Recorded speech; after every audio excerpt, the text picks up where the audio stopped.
Alright, in this video I'll be redoing this math 2A, sample final number 2.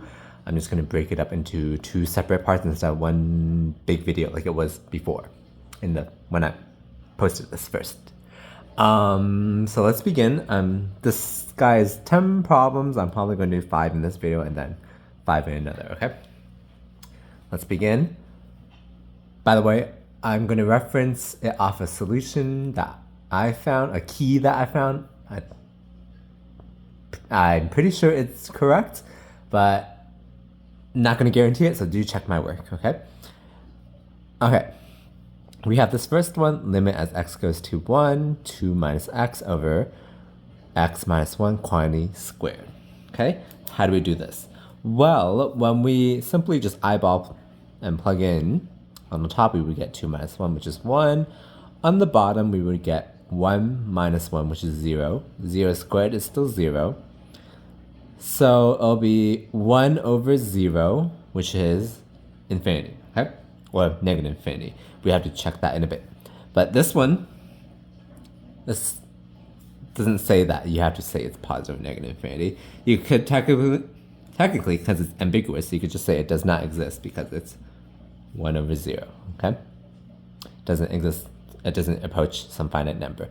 We can do a little better. So this is where this problem is not written well. But anyway, we can take the limit as x approaches 1 from the left of 2 minus x over x minus 1 quantity squared. And we could do the same thing, but from the right. So 1 from the right, the 1 plus notation, okay? 2 minus x minus 1 squared, okay? Remember how we do this type of limit? The top would be 1, we just plug it in, over, we're approaching 1 from the left, so it's going to be something that's 1 but less than 1. Something that's close to 1 but less than 1, for example, 0.999, okay? So like 0.999 minus 1 would be a negative number. Negative number squared would be a positive number, okay? So this would be positive infinity, okay? A small, I should say, positive number. Similarly, over here, when we approach 1 from the right, the top is against just 1. The bottom, again, we plug in a number close to 1, but it's bigger than 1 this time because we're approaching it from the right. So 1.001, for example, 1.001 minus 1, that's a positive number. Positive number squared is again positive. So it'll be a small positive number again. So this again is plus infinity, okay? So a better answer for this would be positive infinity, okay? And that's what this key that I have says, okay? So positive infinity. Again, does not exist, in my opinion, should be fine because the question is ambiguous. A better answer would be positive infinity. Okay, next, limit as x goes to 3 f of x, where f of x is this piecewise function, okay? We look at what this piecewise function says. It's x squared plus 5 when x is not equal to 3, and the value is 7 when x is equal to 3, okay? Remember, limits, we're approaching the function close to, in this case, 3. It's not exactly 3. Remember that when we plug in, that's just a simple technique to quickly evaluate certain limits, okay? But remember the definition is we approach 3, but we never quite get to 3. We get arbitrarily close, if that sounds familiar, okay? So in this case, when we approach 3, we're actually going to traverse this curve. We're not going to go exactly to this point because we're just getting closer and closer and closer. Again, as I said, we're not going to the point. We're getting close to 3. So it would just be, so limit x goes to 3, f of x would be, we use the top instead, it'll be 3 squared plus 5, which is 9 plus 5, or it's 14. That's the answer. Okay, let's move on.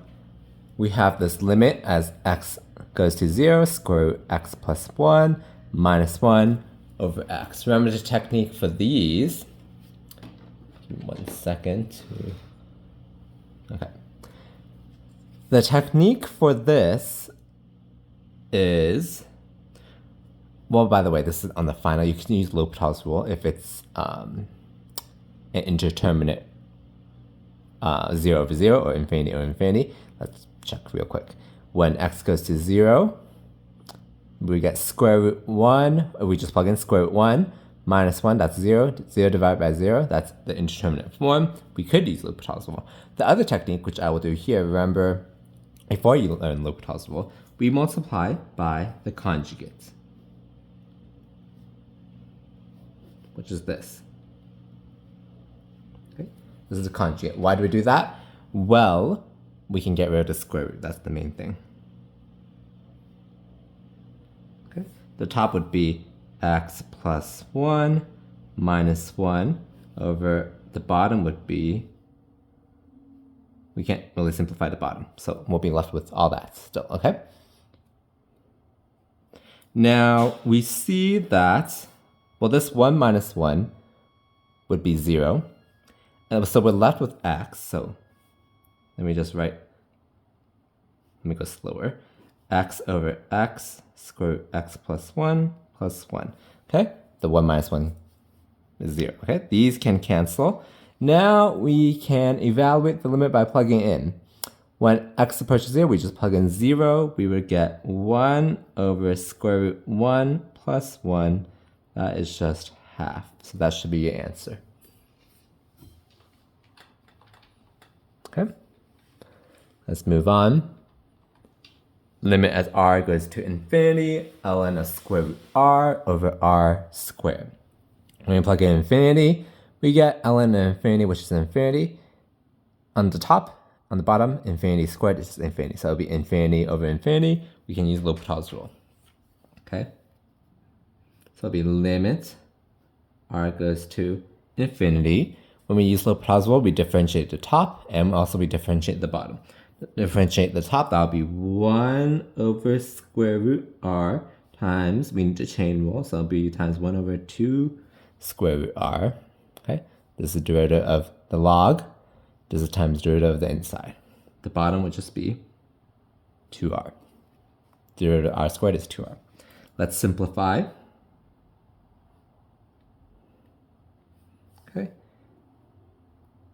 Let's combine this top first. It'll be 1 over 2r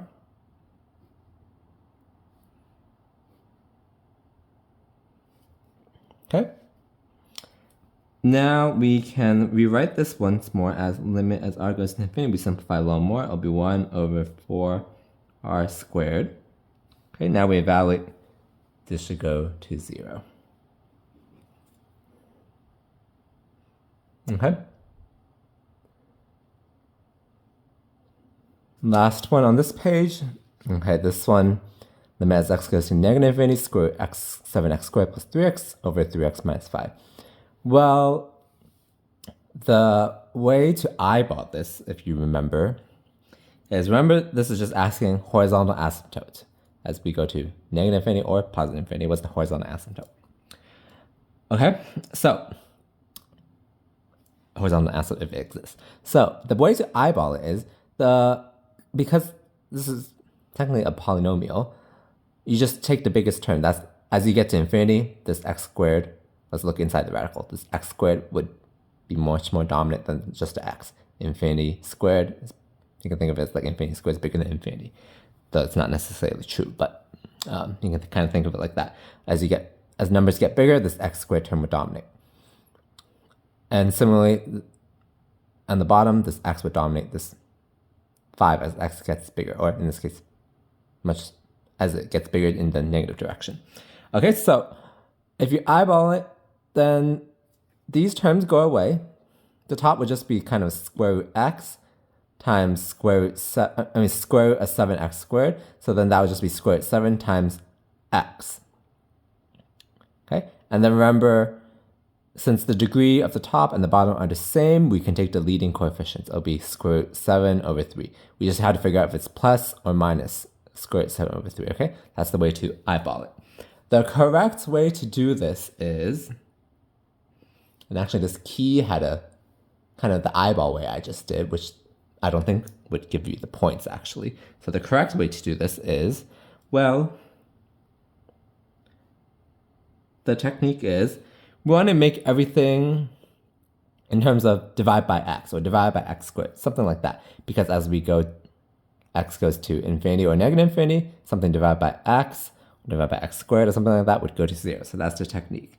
So on the top, we can factor out x squared inside the radical. So it'll be 7 plus 3 over x. The bottom would be, we factor out x, that's the biggest term, 3 minus 5 over x, okay? So we can simplify the square root of x squared. It's either plus or minus x. Which one is it? Well, x is going to negative infinity, so it's going to be minus x.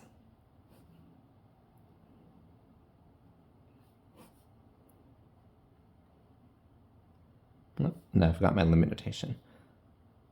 Sorry for that mess, okay? This would cancel. Now we can evaluate the limit, okay? We have a negative sign there, don't forget that. X goes to negative infinity, this guy would go to 0. This guy would also go to 0, so we're left with minus root 7 over 3. Remember I said in the beginning it should be plus or minus root 7 over 3, because that from our eyeballing of the horizontal asymptote, we confirmed it over here. Okay, and we found the correct sign. All right, let's move on. This is about derivatives. Don't need to simplify, even better. Okay, complete the indicated derivative. Okay, find dy dx for this guy. Okay, we just go term by term.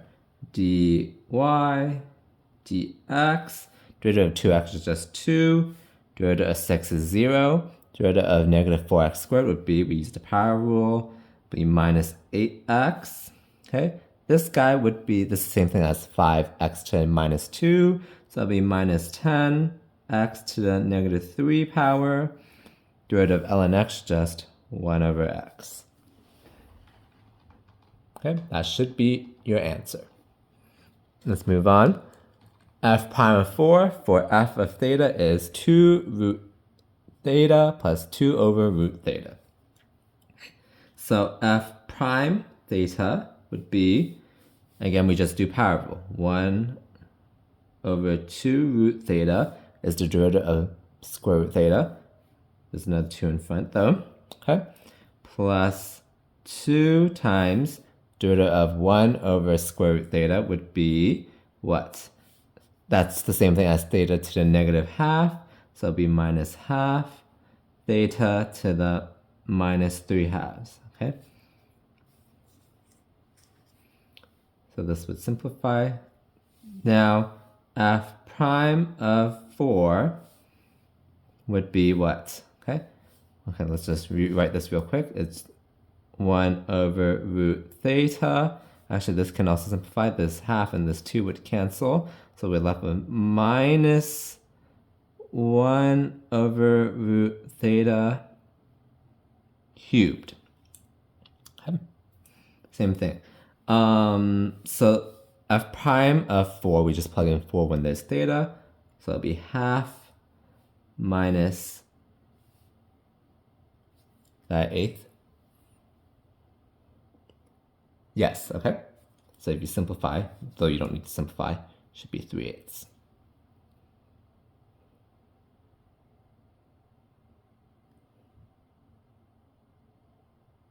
Okay.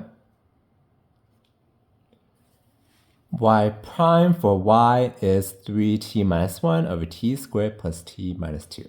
This we need the quotient rule. Y prime, bottom d top minus top d bottom over bottom squared. So bottom d top, derivative of the top, what's the derivative of the top? That's just 3 minus top times d bottom, what's the derivative of the bottom? That's just 2t plus 1 over bottom squared. Okay. Again, it says no need to simplify, so this should be fine. Okay. R prime of t, for r, t is 5 to the t sine of t. R prime t, this we need product rule. First d second plus second d first. So first d second, what's derivative of sine of t? That's just cosine t plus second d first. What's derivative of 5 to the t? That is 5 to the t times ln 5. Okay. And then next, we need the second derivative, y double prime, for this guy. Okay, so let's first find y prime. Derivative of secant is secant x tangent x. Derivative of 3 cosine theta would be actually minus 3 sine x. Did I say theta? It's actually x, my bad. Okay. So now y double prime. Okay. We actually need the product rule here. So first d second plus second d first again. So first d second derivative tangent is secant squared plus second d first. Derivative secant is, again, secant x tangent x. Okay, and then derivative of negative 3 sine x would just be negative 3 cosine of x. Okay, again, no need to simplify. This should be fine. Okay, then let's move on.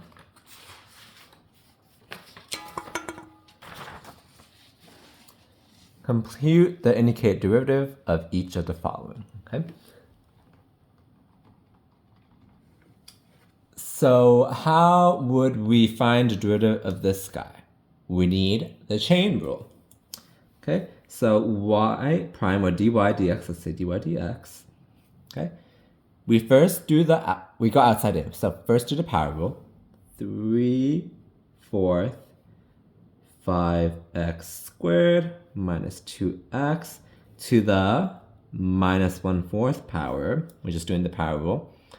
And then times derivative of the inside. To derivative of the inside, that's just, again, easy power rule. That's 10x minus 2. Okay. So we want to evaluate this guy at x is equal to 2. What would that be? Okay, so 3/4 times, this would be what? 20 minus 4, which is 16, to the minus 1/4 power, times 20 minus 2, that is 18. Okay. 16 to the minus 1/4 power, what is that? That is 3/4 times 1 over the 4th root of 16, and then times another 18, right? What number to the 4th power is 16? That's just 2. So it'd be 3/4 times half times 18. Okay, we continue. That is just what? 3/8 times 18. We can simplify even a little bit. 4, this would be 9. So this would be 27/4. That's our answer. Okay. So the key here was just to do chain rule. And then it was just tedious math over here. Okay, this guy, f of x is 3x, quantity to the arctan x power. Find f prime of x. This one, we have to use logarithmic differentiation. Okay, we have x to the x power. We can't just do the power rule here. So let's call this y. I'll write it one more time. 3x to the arctan x power. I like to write arctan x instead of this inverse tangent. That's just a habit of mine. Okay, so let's do log y, or lny, is log of 3x to the arctan x power. Remember properties of logs, we can pull the power out in front. So it'll be arctan of x times ln 3x. Okay, now we can implicitly differentiate. Okay, that would be 1 over y dy dx is equal to, here we need product rule. Derivative of arctan would be 1 over 1 plus x squared and times ln 3x, okay? Plus derivative of ln 3x is 1 over 3x times 3, so that will just be, okay, let me just write it out. 1 over 3x times 3 times the other term, okay? So dy dx, or it's the same thing as f prime of x, okay? We just multiply y on both sides. We know y is this guy. It's 3x to the arctan x power times this whole thing over here, which is ln 3x over 1 plus x squared plus arctan of x over x. Okay? That's the answer. This matches what the key got. The key did not show work at all. So this is how you would do it. Okay. Given that the tangent line to y as f of x passes at 4, 3 passes through the point 0, 2, find f of 4 and f prime of 4. Okay, so what is the same? Let's read it again. The tangent line to y is f of x at 4, 3 passes through the point 0, 2. Okay? The tangent line passes through these points. Is what it's saying. It passes through this point because the tangent to the curve, it must also pass through this point, okay? Find f of 4 and f prime of 4. F of 4, they gave you right here. Because remember, the tangent line touches the curve at that exact point. So f4 is 3. They give you that. Okay? F prime of 4 is the slope of the tangent line. What's the slope of the tangent line? Well, they give you the 2 points here, so you just find a slope there. Okay, so it would be change in y over change in x. So it'll be 3 minus 2 divided by 4 minus 0, which is a fourth. Okay. F of 4 is 3, f prime of 4 is 1/4. Okay. I don't know why this key found the equation of the tangent line. We didn't need that for this problem, but okay. Sketch a graph of a continuous differentiable function g which satisfies these conditions. Okay. G prime of x is greater than 0 for x is less than -2 and x is greater than 3. When the derivative is positive, which is g prime, so g of x increases. When the derivative is positive, the function increases. Okay? Derivative is negative, the function decreases. When the derivative is 0, what does that mean? That means we had, okay, well, it has to change sign. This is a critical point. Since the derivative changed sign at -2, okay, it went from positive to negative. And then at 3, it went from negative to positive. We know that this is a max or min, okay? So as I said, for this guy, remember our first derivative test we can even write. Okay? G prime. G prime is positive when x is less than -2 and greater than 3. It's negative in between -2 and 3. Okay, so since the derivative changed signs, we know that since it went from positive to negative, this is the max, negative to positive, this is a min. Okay? So let's sketch our G.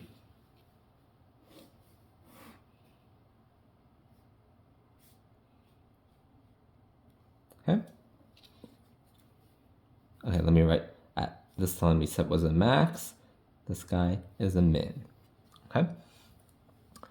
So g of x is increasing when x is less than -2 all the way to some max at -2. Something like that. Okay? And then g of x will decrease in this interval, -2 to 3, and then it'll hit a minimum at 3. So it'll be something like this maybe. Okay? And then g prime is positive when x is greater than 3, sorry, so it'll increase again. Look something like this.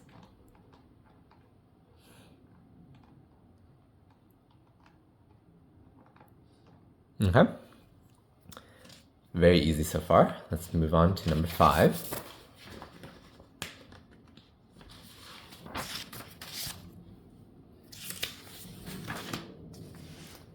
Use implicit differentiation to find the equation of the tangent line to the sky at pi 0. Okay, let's do it. Implicit differentiation. Here we need the product rule, first d second plus second d first. So first, the second derivative of sine is cosine plus second t first. Derivative of e is just e. That's easy. But this is a y, so we need a dy dx term in addition, okay? Plus derivative of x just 1. Here again, we need product rule. It'll be minus parentheses, okay? Don't forget the parentheses. First d second plus second d first. So first d second plus second d first. D first is just 1 there. Is equal to 0. Derivative of pi is just 0. Okay, let's start moving. Okay, let's distribute. Let me do it slowly.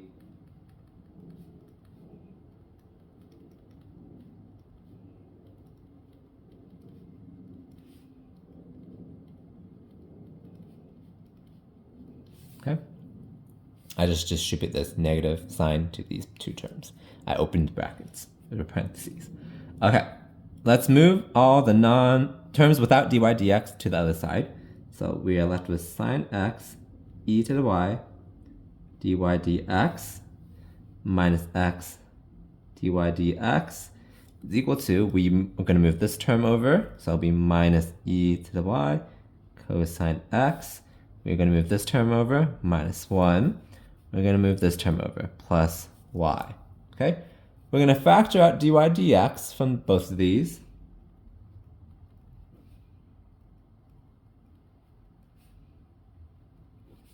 Okay, I'm going to reorganize the terms here a little bit. Y minus 1 minus e to the y cosine x. Okay, I just moved this up to the front. Okay. Now we solve for dy dx. That's the slope of the tangent line.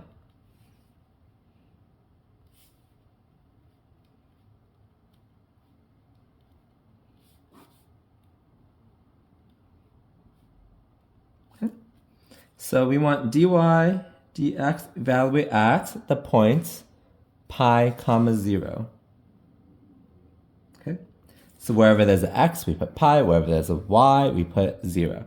So it'll be 0 minus 1 minus e to the 0 cosine pi over sine pi e to the 0 minus pi, if I plugged it in correctly. Okay, so what happens here? You got minus 1. E to the 0 is 1. Cosine of pi is negative 1. Okay, so that becomes that.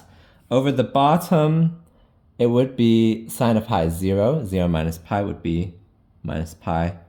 We're left with 0. Okay, because the top is 0. Okay, so this is the slope of the tangent line. We need the equation of the tangent line, so we're not quite done yet. Okay, so the equation will be, we just use point slope form. Y minus 0 is equal to slope of the tangent line, x minus pi. Okay, so it's just y is equal to 0. That's the tangent line. Okay. By the way, we didn't even need to do point slope form because slope is 0, you know it's a horizontal line. Okay. Okay, so that was 5 problems. Let me just do one more here. Actually, no, this will take longer. Okay, so I'll stop here in this video.